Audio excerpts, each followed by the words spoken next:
Hello, Manchester, and welcome to another edition of Girard at Large. I am your ever irreverent and going to lay into it tonight host, Rich Girard. Thanks for tuning in. As you know, you can find us online at girardatlarge.com, and you can find us on Facebook and Twitter, also at Girard at Large, where we encourage you to like us and to follow us. Why?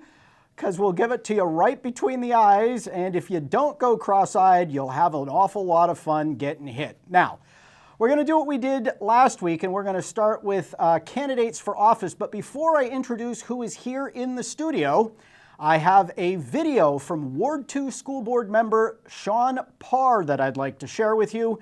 He is running for office, and while we thought we'd share this message from Sean Parr with you.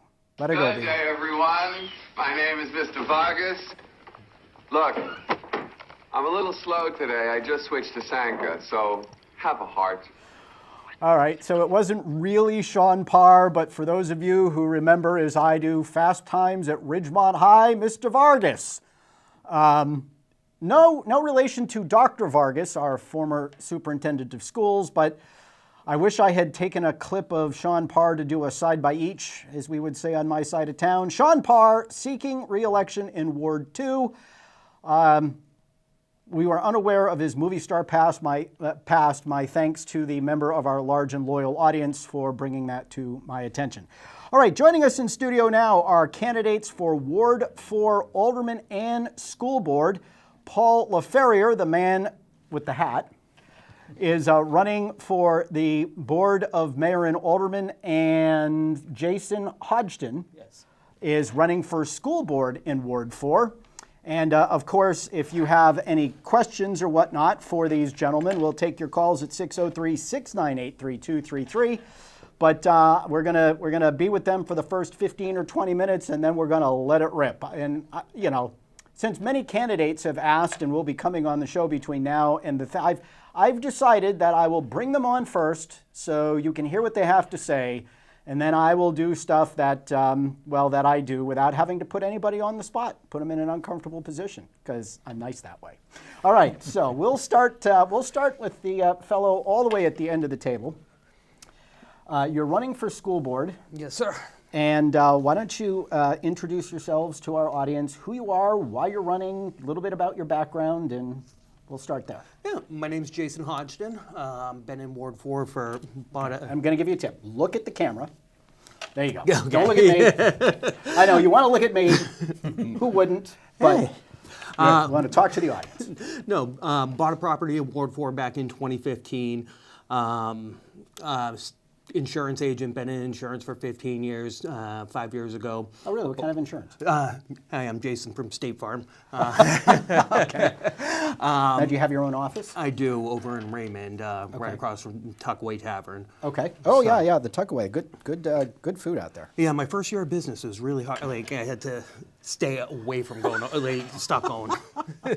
So you're an agency owner, so you do auto, home, life, disability, Medicare, stuff like that. Not an insignificant skill or knowledge base to have when you're looking to be an elected official. You'll be surprised how much you actually have to deal with insurance issues and questions as a member of the school board. So, big thing, I'm a taxpayer here in the ward, and every year my taxes keep going up. I am looking at the school district right now. It's looking at the school district. The board, the budget's gone up on it quite a bit just in the last 5 years. Yet our numbers are down, proficiency's down. I don't think we're doing decent job by our students. So I want to see some better use of these dollars. So when you take a look at the schools, you've mentioned spending is up. Student enrollment is down, student test scores and stuff are hardly great. What do you think you could potentially do? Where do you start as somebody sort of new to politics, new to the system, new to the board? Where do you start? And the big thing I want to do, take a look at the budget, what's being spent where. I think we have some bloat here. When you look at what we're spending per student, it's lower than the surrounding areas. So I think there's Well, see, now I would challenge that. Okay. Because when they tell you what the per pupil spending numbers are, and boys and girls, you don't many in the audience will know this because I've talked about this ad nauseum. But do you know that they don't count debt service, which is now $30 million in the city of Manchester? Do you know they don't count transportation, which is now around $15 million in the city of Manchester? And, I'm drawing a blank. There's another big item that they don't count. But the upshot is that the city of Manchester's got somewhere in the ballpark, and they don't count what we get from the federal government, which is another $25 million in what are called title funds. So just in those three items, you have, what's that, 25, 15 is 40, and 30, you have $70 million that gets spent in this city that doesn't get counted towards our per pupil expenditure by these guys. Okay, I was not aware of that. So now what do you think about our spending? I mean, still $237 million. It's quite a bit there. If I'm not mistaken, you look at the surrounding areas again. I mean, Nashua, their school board budget is probably, last I checked, I think is about $100 million less than where we're at right now. Similar size in schools, so why is it we're paying so much more here? Yeah, and why are we not getting the results? So Paul, let's move to you. You're running for Alderman Ward 4. A little bit about you professionally, personally, and why you decided to run. All right, I'm Paul Leferrier. Like Jason, I moved to Ward 4 back in 2014, so I'm not a lifelong learner, but I've been in and out of Manchester throughout the years. My background is retired military, retired law enforcement. Also, I'm retired chef, retired this. My wife can tell you I've retired from everything, but I'm still doing stuff. Yeah, there you go. You're busier now in retirement than you ever were working, right? And right now, I own a Justice of the Peace and a notary public that I do on the side for business, which is a lot of fun. If you ever need to farm it out, send it my way. I'm both. Oh, right. Yep. All right. We can work as a double team. There you go. I can work with that. Tag team. I love doing weddings, so those are always fun. I've never done one. I think they're the best, and you make good money doing it, and I ain't complaining. All right. Better than catering weddings now. Well, yeah, I'm sure it is. Less work. So talk to me a little bit about your background in law enforcement. Well, my background in law enforcement, I spent 18 and a half years federal law enforcement on the streets, and just enforcing the federal regulations and laws. So what branch specifically? Federal Department of Defense. So you were DOD? DOD, yep. Okay. DOD law enforcement. So we had jurisdiction over military and civilian personnel that was on the installation and making sure that everybody behaved themselves. Okay. And a lot of investigations and things I was able to get into and deal with. And so how relevant is your background in law enforcement to what police do on our streets every day? What knowledge there do you bring to the table where you could, you could look at police administrators and maybe ask them some questions or look at them once in a while and go, really? Well, some of the things that I like to look at is the police law enforcement budget, and I want to see how things are being spent out. And if they need help in the certain areas, we need to really look at it so we can give them a hand. A lot of it's got to do with the hours that they're working, shifts, and how many supervisors are running each shift. And that also includes what's happening at the top where all the administration is at and how that's being handled at the time. So I worked dispatch, I've worked the investigator side as a law enforcement officer and street side, so I've got all those things that I can bring in and listen to what the department's got to explain to me about and how they need to operate, and then I can come in forward with some ideas that may help us all in the long run and hopefully not go over the tax cap. So I do want to make sure the tax cap is there and we keep it there as long as we can. Okay. So you are an advocate of the tax cap. Yes, I am. And how do you, as an alderman, or as a potential alderman, what do you see as the value of the tax cap? Why do you stand by it? I stand by it for one is because look how much our taxes are right now, of course. That's the biggest thing. Going out door knocking, everyone's saying we're tired of the taxes keep going and going and going, and it's like, we can't afford this anymore. Yeah. I'm a line, so my experience is I'm also a president of my association. Condo association? On the condo association. Been at it for 10 years, also held it as a board of director for 2 years with that, so total of 12. And I've always come out with a balanced budget.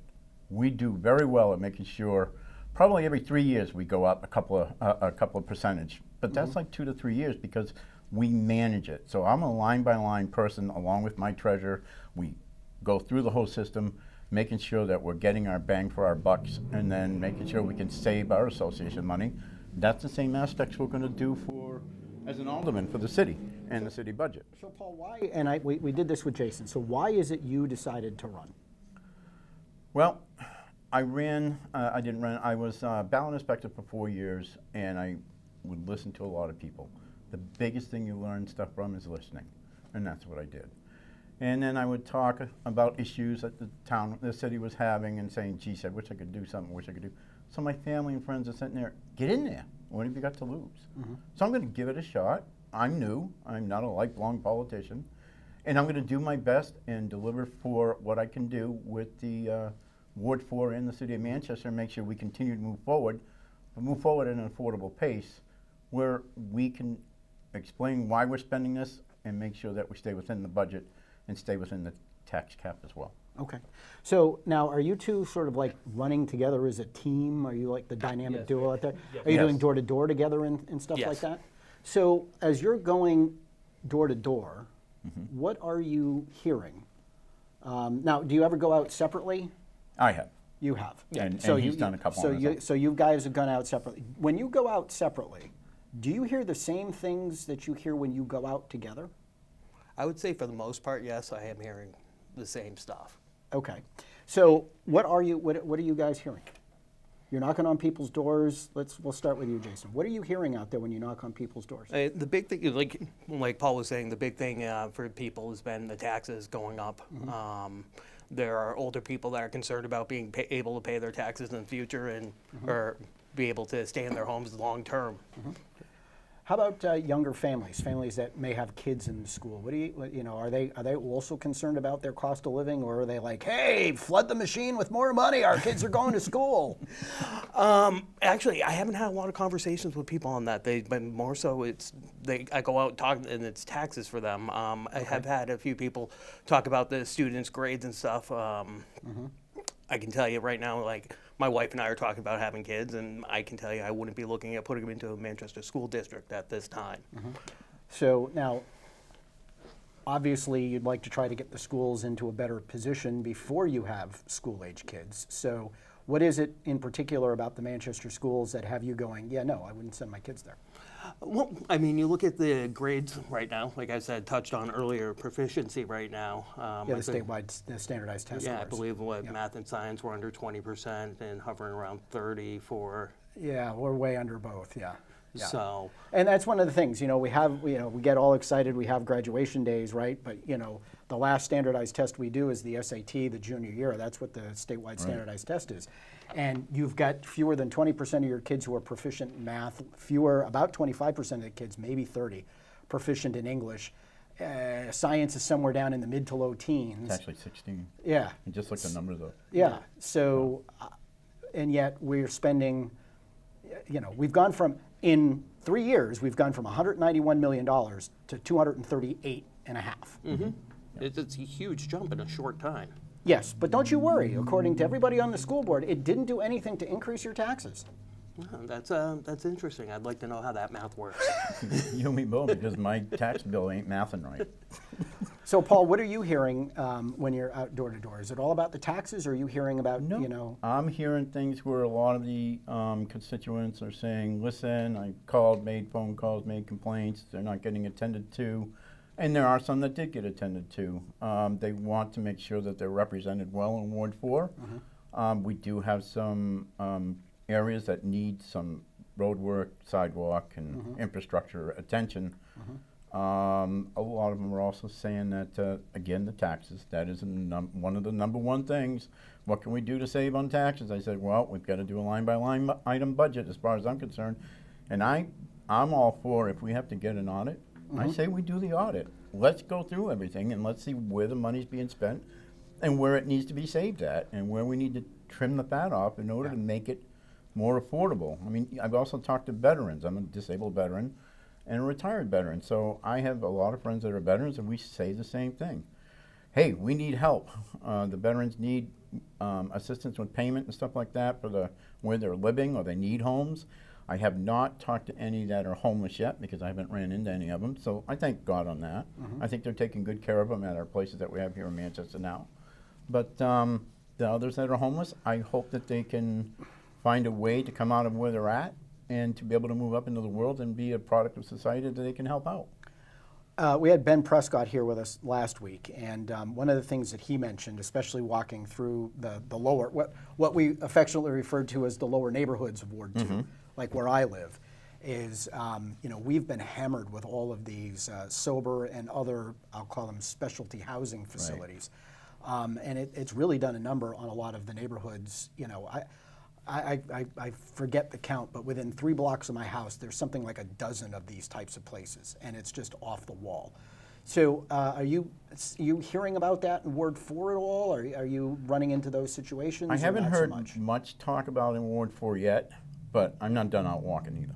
Yeah. So my area is going to start hitting more in the center section of Ward 4 and branch out and see what I can hear from them going on. So if I may, I mean, in listening to the two of you talk about sort of where you're coming from, you're clearly both new to politics. You've never run for office before, except for being a selectman, right? Right. So you've I'm never, no you've never. selectman. Oh, you're just a ballot inspector. So you've never run Ballot for office. inspector, You've right. never run for office before.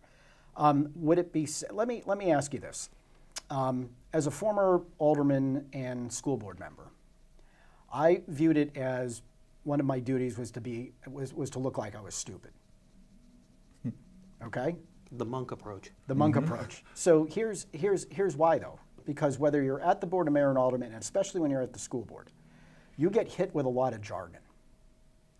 And I've come to the conclusion over my almost 34 years doing this, 35 years doing this, that when people toss out jargon, they're trying to intimidate you into silence.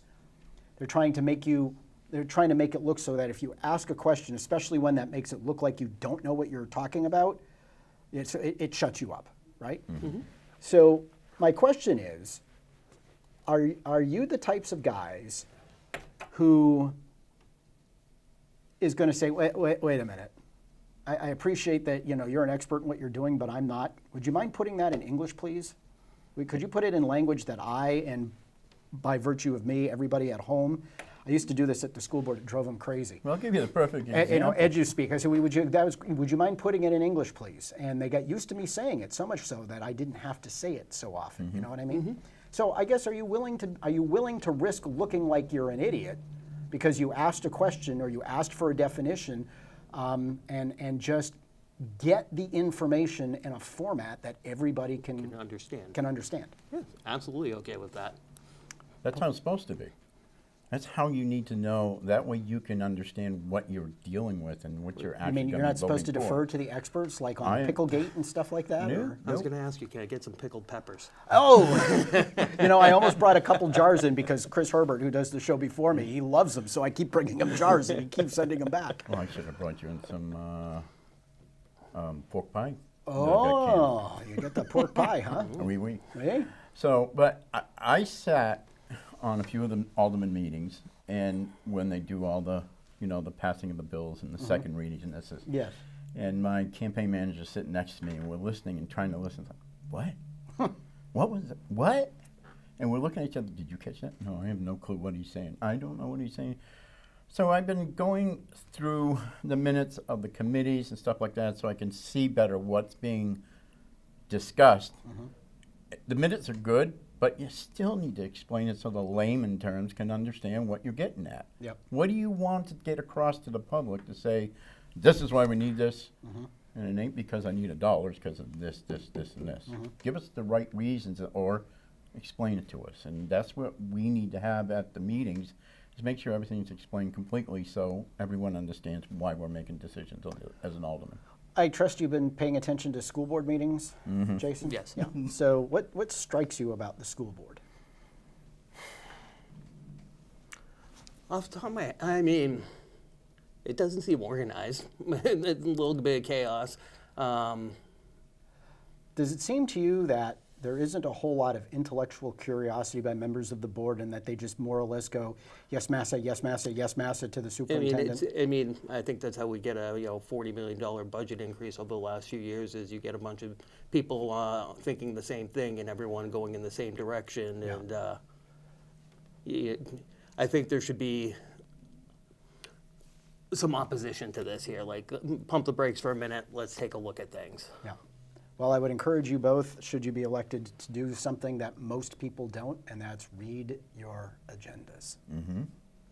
That's the one thing I do when I'm president of the association. Here's the agenda, and I make it out. Here's what we're going to discuss, and we're right to the T. And one thing we always do, and I believe in, is Robert's rules. Yeah. You know, I don't understand this, how it happens there. Well, I believe in Robert's rules, and that should guide everybody's meetings to keep it civilized and keep it online, to make sure we move on, give yourself or the individual an opportunity to talk, and then it's over. Move on. Well, speaking of over and time to move on, I'm afraid we have actually already come to the end of our time together here. So, Paul, I'm going to give you the first opportunity to, give a couple of closing thoughts and how people can contact you or otherwise get a hold of you if they want to, learn more about your campaign and potentially get involved. So you can contact me at friendsofpaulleferrier.com. I have a wonderful website out there, and I'm also on Facebook. I have a Facebook page with the same name on it. I do take donations. Doesn't hurt to ask for a couple of bucks if you can, and if you can't, you know what? It is what it is. I'll do my best. I want to work for the city of Manchester, and I want to work and represent Ward 4. I want to make sure your voices are heard. I want to make sure that you got a problem, call me, and I'll do my best to work on it. I'm not making promises. I'm going to tell you I'm going to work my hardest to get it done. I get it done, that's a bonus. If I can't get it done, I'll explain to you why it didn't get done. And that's how it should be. Paul, thank you. Jason, your closing thoughts to our audience here at Girard at Large.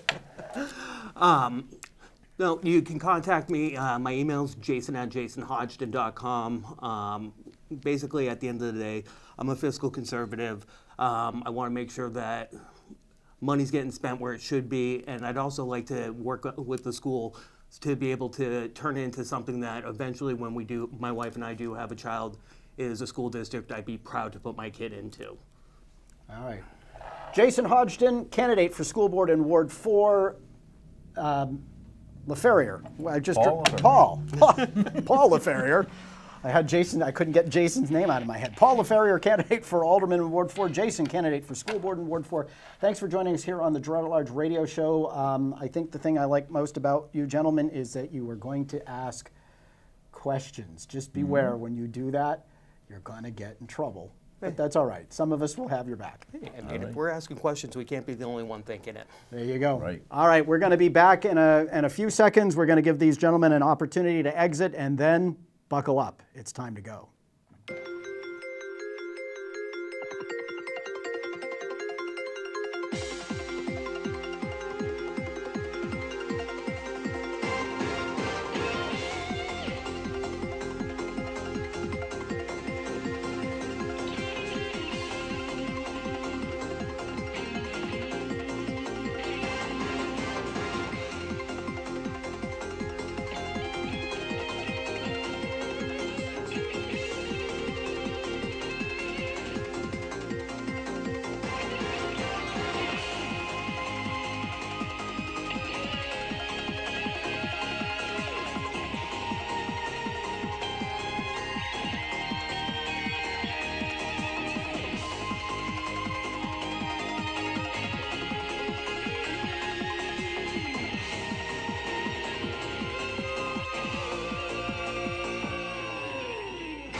All right, we're back, and we want to thank Paul Leferrier, candidate for alderman in Ward 4, and Jason Hodgdon, candidate for school board in Ward 4. And I want to encourage all of you out there who are looking for change in the city to step up and give these gents a hand. They're up against two entrenched incumbents who have shown themselves marvelously incurious about the operations of things, particularly Leslie Want on the school board, who, while a nice lady, is not exactly the kind of person who's interested in digging deep and getting answers and making changes. It's all sunshine and rainbows there, except when the aldermen don't give them the horrific amounts of money that they want from year to year, so that she can then turn around and blame all of the problems on the school district on lack of funding. And then Christine Fajardo has basically shown herself to be a left-wing ideologue, trying to do everything from holding up developers to try to force them into providing so-called government or affordable housing, which is a way of saying accept government subsidies, and is otherwise just, she was all for those pro-Palestinian, flare-ups that were going on in the chambers early on in the term, among other things. And how responsive are you when you are just a political ideologue with a left-wing agenda? Ward 4 is a Democratic ward, but it is not a woke, weird ward. And frankly, I've always viewed it as a swing ward in the city. And Paul Leferrier and Jason Hodgdon, two newcomers to politics, who are importantly unafraid to ask questions and to dig in and find out what's going on, I think would be a refreshing change for people here in the Queen City. So we're going to stay at the moment with elections. No, we're not. We got to do our pictures. Let's first do our parking pictures. We've got an interest. This is Jim O'Connell, who once again has managed to avoid parking at the handicap ramp out here in front of the building. But, see, he missed up. But looky there. There's a car parked in the handicap spot. That's the car of Cindy Stewart, who is running for school board at large. And, of course, Jim O'Connell had her on as a guest last week and apparently encouraged her perhaps to follow him to where he parked. And that's the handicapped icon that's in the handicapped parking space. And so Cindy Stewart, candidate for school board, parking behind Jim O'Connell and parking in a handicapped parking space. At least I guess she wasn't covering the, whatchamacallit, the handicap ramp, but she was parked in a handicapped parking space. We have Patrice on the line. Patrice, thanks for calling in. Good afternoon, Rich. Two things. Number one, I bumped into Chris Hebert and Hannaford the other night. Yeah. You're not lying. He loves your pickled peppers. Hey, I still have jars of pickled peppers to distribute. So if anyone wants them, just send me a note through Girard at Large on Facebook, and I will gladly get them to you. And yes, you can tell the health department I dare them to send me a letter. Go ahead, Patrice. Okay. The other thing was last week, I don't know if you're aware, we had open house at both MST and Memorial. Okay. It is the 30th time I've gone to open house, and it is my final time. You've put a lot of kids through schools over a long period of time, haven't you? I have. But my concern, and it's personal, I walked into the art class. Now my son's fourth year art student, planning on pursuing some form of art professionally. Their art supply budget in high school was cut by over $800. It was cut down to $100. We're talking advanced art. These are kids that are going to be doing this in college. Well, now, Patrice, you should not complain about that, because obviously we needed to spend money on 42 COVID-funded, positions funded by emergency COVID money, and drag them into the operating budget. So we don't have money for things like that, because those positions, many of which aren't in the classroom, are obviously necessary for the school district. But Rich, weren't those supposed to be positions that were helping recover from COVID loss?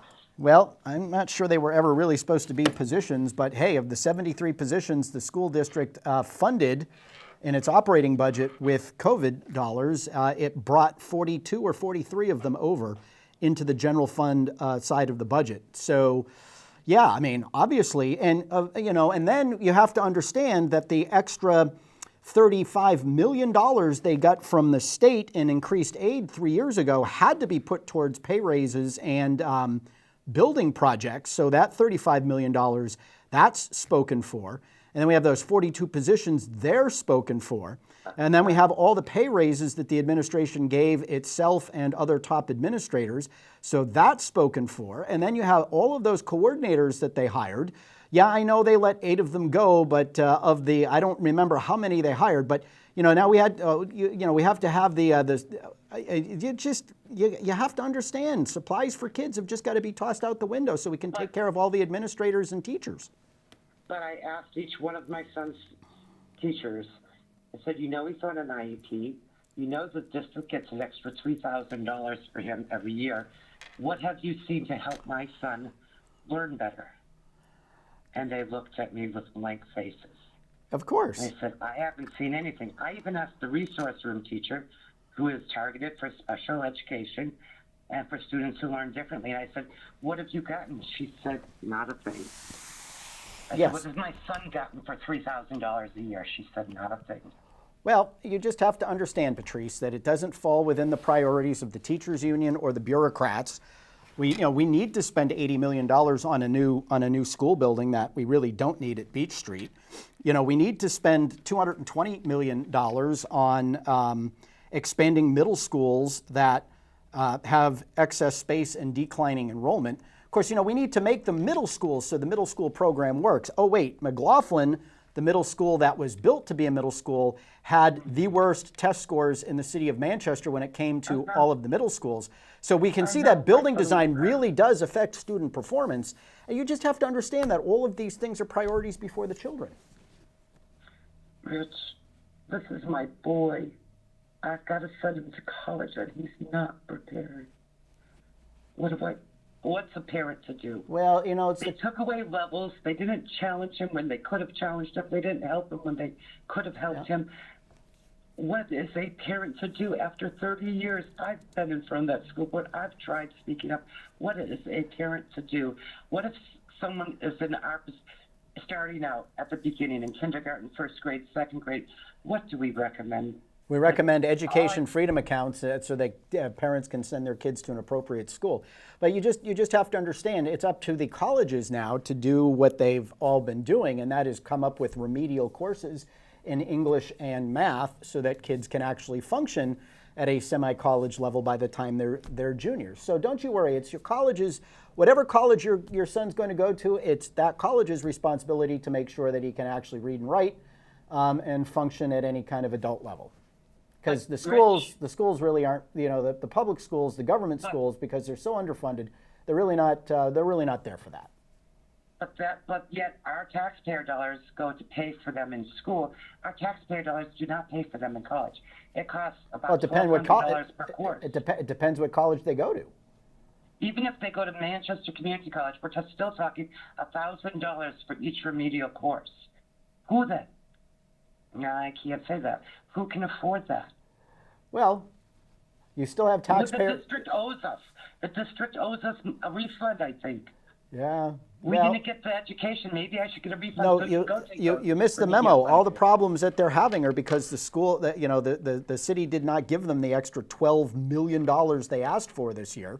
Only gave them $3.5 million. So therefore, we're having all of these problems. So thank you. I'm not going to take your time up anymore. I just thought you should know that this happened last week, and I'm done. I'm done. Thank God, I'm almost done. June, I'm done. Thank you for calling, Patrice. Have a good night. All righty. Yeah, bye-bye. Bye-bye.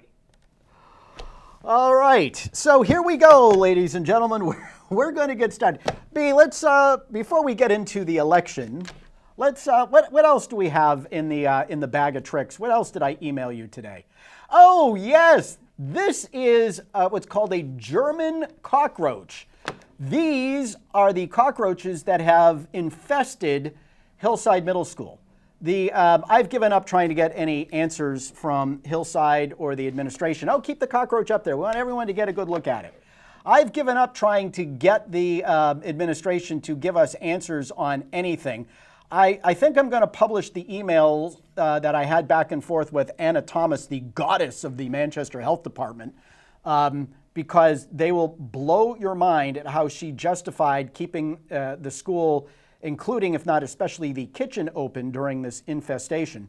And, well, no notices have been sent home to kids, but these aren't very big cockroaches, which is why they were infesting homes after getting into kids' lunch boxes and bags. So that's the kind of cockroach, the German cockroach, that's the kind of cockroach we have over at Hillside.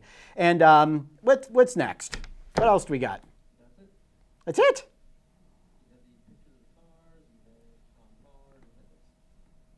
Oh, let's see Sean Parr again. For those of you who missed it at the beginning, we have a campaign commercial from Sean Parr, candidate for re-election to the school board in Ward 2. Good day, everyone. My name is Mr. Vargas. Look, I'm a little slow today. I just switched to Sanka, so have a heart. And for those of you who don't know, Sanka was dry roasted, decaffeinated coffee, instant coffee. What is it? Marcus Welby, MD, used to do the commercials for Sanka. Anyway, all right. So tonight, taking place, and we're going to talk about this a little bit right now, but as we speak, there is a public hearing being held by Executive Counselor John Stephen at the Youth Development Center up in Ward 1. Now, of course, the state is divesting itself, but rather than the state of New Hampshire coming to the city of Manchester and saying, hey, we'd like to sell this to you so you can control the development of the area. No, what the state did in the budget that it passed was it said, you know what, and by the way, it would be sort of like the custom of the state to give the communities that state facilities and state lands are located in first right of refusal to obtain the land. But the state of New Hampshire decided not to do that because they're trying to use the sale of this land to fund the to pad the fund that's paying out all of the paying settlements out to the victims of the sexual abuse over there. So they decided that they were going to put it out for bid. Now, so the neighborhood up there on River Road is notably and understandably concerned. And if you take a look, and we're not going to get into this much tonight, but hopefully we'll get to it at a future show soon, and it's going to have to be soon because it's coming up for public hearing, is the zoning rewrite that is pending before the city of Manchester, the thing that Mayor Jay Ruais is patting himself on the back for bringing forward, which will absolutely destroy neighborhoods across this city. We'll get into that. But the area where the YDC is located is, under the proposed zoning rewrite, is a mixed-use zone. In other words, it won't be single-family development. It will be mixed-use development, which could include single families. It could include any residential development up until 4 families and a whole variety and host of sort of niche or, neighborhood type of businesses, depending on your definition of neighborhood. And so I have sources at that meeting who mentioned that it was brought up and the neighborhood was overwhelmingly opposed to doing it. One of the things you need to understand about that parcel of land, and listen, I am not necessarily a huge fan of the mindset of Ward 1. When it comes to wards in this city, they definitely up there think that they don't have to play by the same rules as the rest of us. But the real issue with that development and making it mixed use is River Road. River Road is a 1-lane road in each direction, and it connects Granite Street up to all the way up to the Hooksett line, where River Road cuts into Union Street.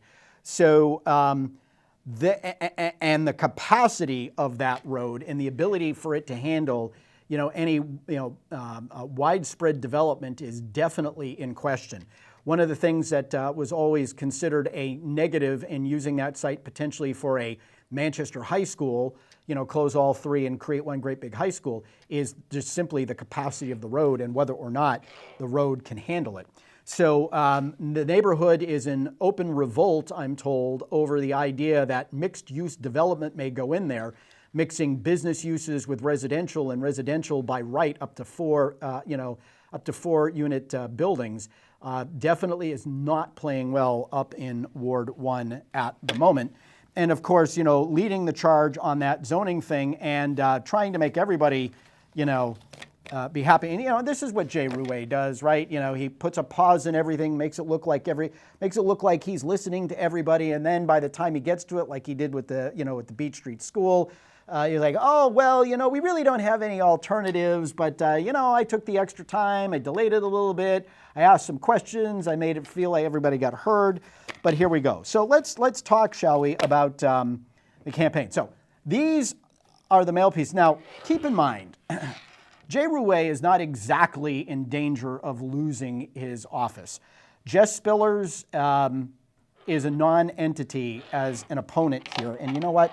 These freaking microphone wires, I've had enough. You know, you would think in today's modern day and age that if someone was going to redo a studio, they'd use wireless microphones and not have wires running underneath chairs with casters on them, for Pete's sake. Anyway, so it's all bipartisan stuff. Manchester's thriving under Jay Ruais. 1, bipartisan leadership makes the difference. 2, partisan politicians want to divide us. Mayor Jay Ruais is uniting us. 3, working for bipartisan breakthroughs. 4, increasing housing supply to improve affordability. We should really talk about this because there isn't a damn thing that the city's doing now that's improving affordability. And if you think that the zoning rewrite, which is going to do massive density increases across the city, is going to improve affordability, I have 2 words for you: Lawrence and Lowell, where they're 2 cities that are much denser, have much, whose housing is much denser than ours. Would you want to live in Lawrence or Lowell? It's more than a promise, it's a commitment. Building a safe and vibrant community. What's that? 1, 2, 3, 4, 5, 6. Under Mayor Ruais' leadership, Queen City shine is back. 7. Manchester's unifying leader. 8. And then it's time to vote. 9. Now, what's unique about this one? Zoom in for me, please. It says, Republicans, it's time to vote.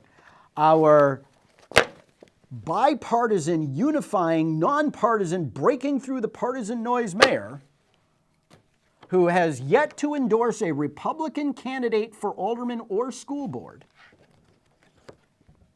Maybe he heard our criticisms about his bipartisanship. He put out a mail piece. It just says, Republicans, it's time to vote.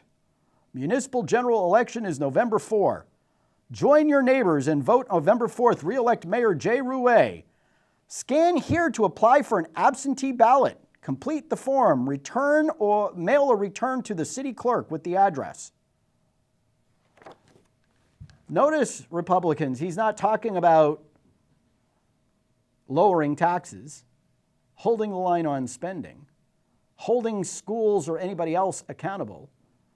Not talking about the tax cap, not talking about any of the issues that when he campaigned as a Republican 2 years ago, he campaigned on.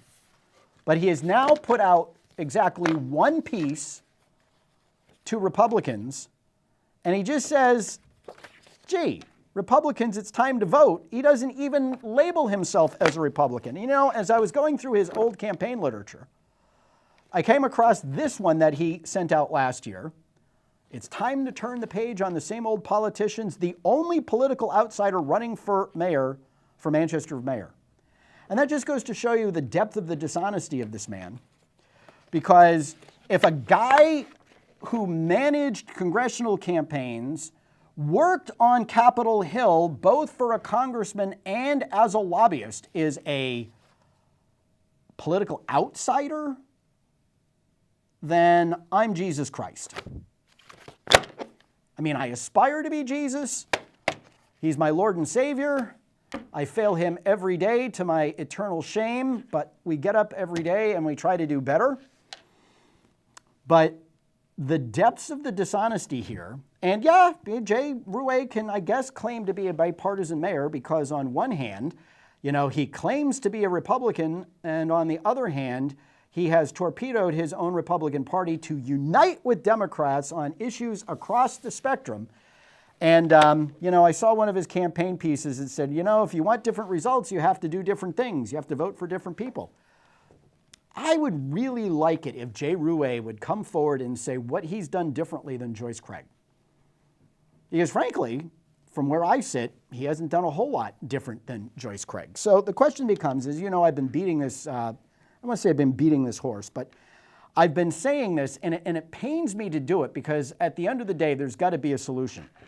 And one of the things that I continue to hear out there that concerns me are all of the people, Republicans, conservatives, people who thought that Jay Ruais actually was going to hold city spending down, actually was going to deliver the tax cut on 13 separate occasions in mail pieces. By the way, he has sent out almost as many mail pieces against, for this campaign against the hapless Jessica Spillers as he did in the entire campaign, which was a heavily contested primary and general election against a much better known opponent. He sent out like 13 or 14 mail pieces. He's already up to 10, okay?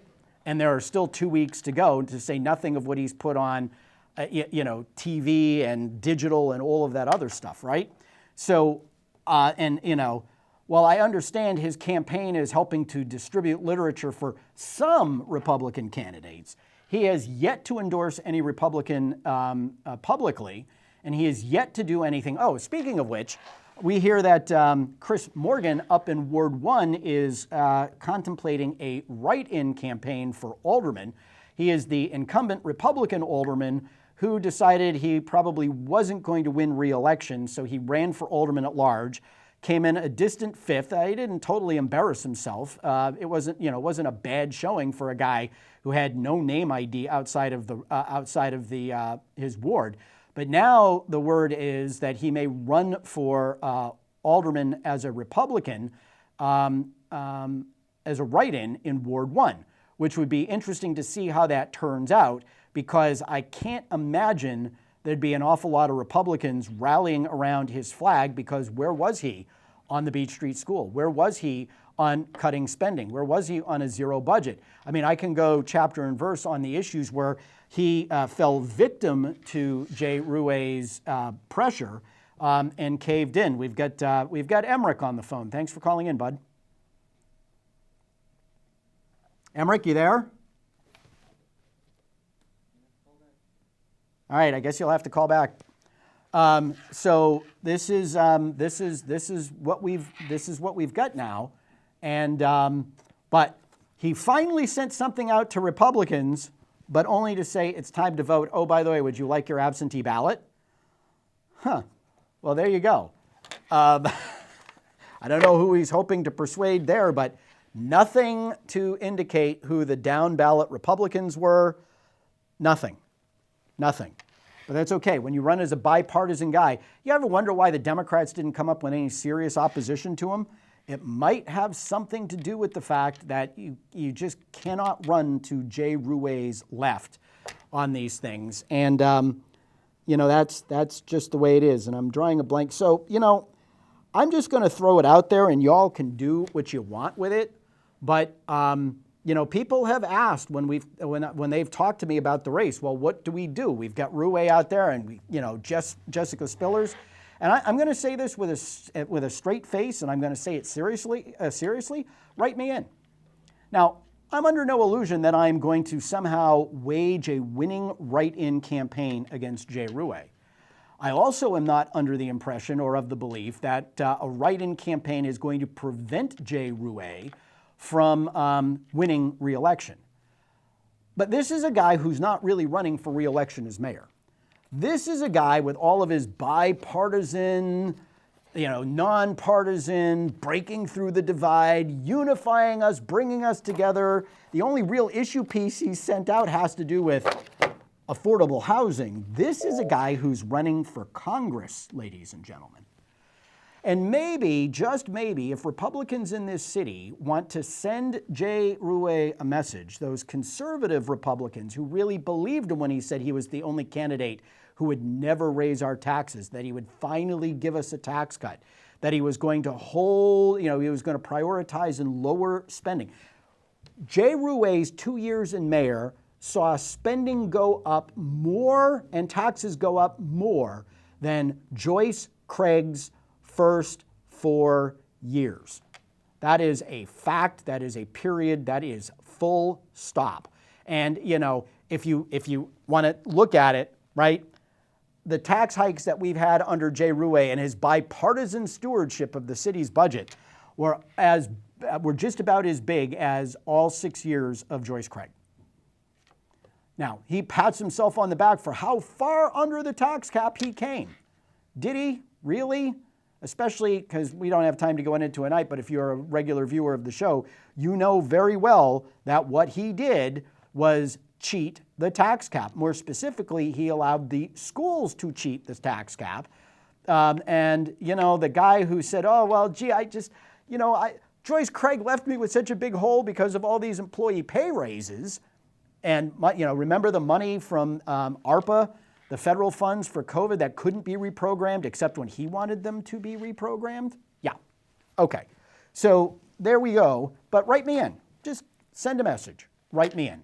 And if you're a Republican who wants to send that message, and it will cause you to come out and vote down ballot for people like Ben Prescott and Paul Leferrier and Jason Hodgdon and a variety of other candidates that are running around the city to try to restore some fiscal sanity, then great, because it would be a travesty for you to stay home as a disaffected fiscal and social conservative, right? What's Jay Ruais done to roll back the social transitioning policies of the Manchester School District, where they won't only not tell you what your children are doing in school with their gender nonconforming or transgendered behavior, but they will lie to you as a matter of policy if you ask.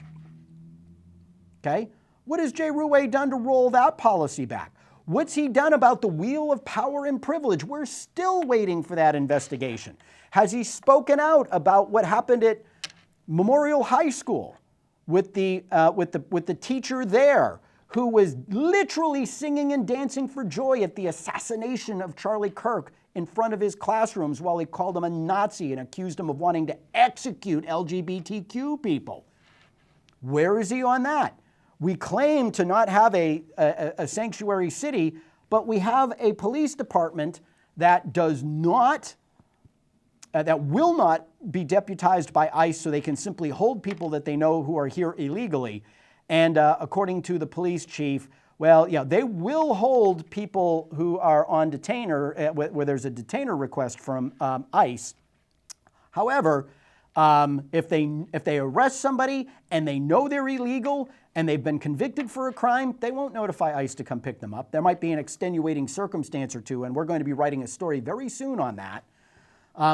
Just an update, in case I didn't remember, I showed you the picture of the police cruiser that not only sailed through a downed intersection at the corner of the Amoskeag Bridge and Elm Street, headed north on Elm, drove right through, didn't stop despite the fact that the lights were down, and drove through, just no stop, no blinker, no brake, nothing, just right-hand turn onto Chestnut Street, right through this. Turns out, boys and girls, ladies and germs, turns out that officer was not, as the chief theorized, on his way to a call for service. Now, I could bother to ask what was being done to discipline the officer, because the chief said, don't you worry, we'll make sure that police officers know they should stop at stop signs and use their turn signals. When I brought it up to him, ain't that something? Huh.